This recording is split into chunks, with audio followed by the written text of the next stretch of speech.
అందరికీ నమస్కారం. దేవాలయంలో ఎందుకు గంట మోగిస్తారో ఎప్పుడైనా ఆలోచించారా? అయితే దానికి సంబంధించిన పౌరాణిక కథ ఒకటి ఉంది. దాన్ని తెలుసుకోవాలి అనుకుంటే ఈ వీడియో చివరిదాకా చూడండి.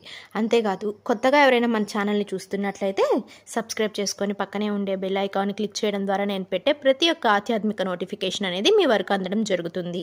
ఇక ఆలస్యం చేయకుండా కథలోకి వెళ్ళిపోదాం. మనందరం ఆలయానికి వెళ్ళినప్పుడు మొదట చేసే పని ఏంటి?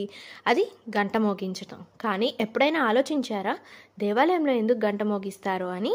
అయితే పూర్వకాలం ఒక మహర్షి తీవ్ర తపస్సు చేస్తూ ఉన్నాడు. ఆయన యజ్ఞవేదిక వద్ద ఎప్పుడు దుష్టశక్తులు వస్తూ భంగం కలిగిస్తూ ఉండేవి.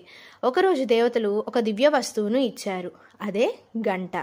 ఈ గంట మోగిస్తే దుష్టశక్తులు పారిపోతాయి, ప్రదేశం పవిత్రమవుతుంది, మరియు భక్తుల మనసు దైవచింతనలో ఏకాగ్రత చెందుతుంది అని ఆ మునికి చెప్పారు.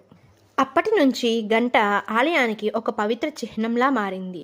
ఆధ్యాత్మిక అర్థం కూడా ఉందండోయ్. గంట శబ్దం ఓం నాదాన్ని పోలి ఉంటుందంట.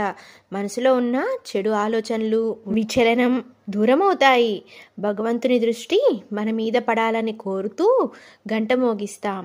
శాస్త్రీయ కారణం కూడా ఉందండోయ్. గంట లోహాలతో తయారవుతుంది. అంటే రాగి, కంచు ఇటువంటి లోహాలతో మాత్రమే తయారవుతుంది. దాన్ని మోగించినప్పుడు శబ్ద తరంగాలు చుట్టుపక్కల 7 సెకండ్ల పాటు ప్రతిధ్వనిస్తాయంట.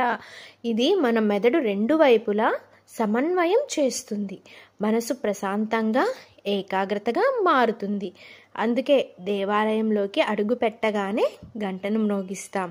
అది కేవలం ఒక శబ్దం కాదు, దుష్ట శక్తులను తరిమివేసే శక్తి, మనసును ఏకాగ్రత చేసే సాధన, దైవాన్ని ఆహ్వానించే పావన నాదం.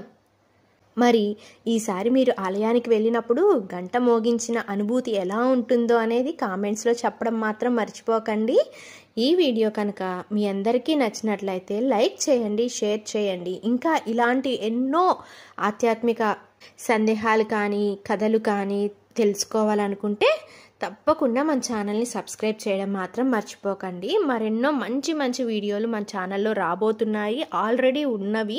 కాబట్టి ఎవరైనా మన ఛానల్ని కనుక విజిట్ చేయకపోతే తప్పకుండా మన ఛానల్ని విజిట్ చేయండి. చాలా చాలా మంచి మంచి కథలు అనేవి మన ఛానల్లో ఉన్నాయండి. సో ఇంతటితో ఈ వీడియో అనేది ముగిస్తున్నానండి. తదుపరి వీడియోలో మంచి ఒక కథతో మీ అందరి ముందుకు వస్తాను. ధన్యవాదాలు.